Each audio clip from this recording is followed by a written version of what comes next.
Hey, to add multiple destinations in the Google Map application, first of all, you have to pick the main destination point. So let's say that I want to navigate into this place. And now all I have to do is just to click into the directions button.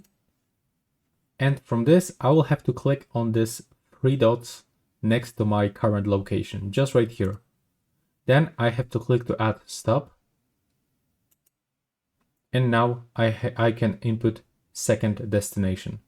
So I have to click on it, and now I can input coordinates, name, or select something from map. And that's what I'm gonna do. I'm gonna choose something from map, for example, this destination. Now I have to confirm with the OK button. And as you can see, here we are. We can add another destination. Let's choose it also from map.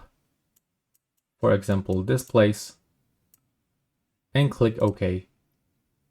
And now you can switch the destination by clicking, holding, and then dragging up and down these two lines. And take a look. That's our destination. Click done if you want to finish. And that's your truck. So you can click start and just simply navigate with all of your destinations. So that's all right now. Please subscribe to my channel and see you in the next one.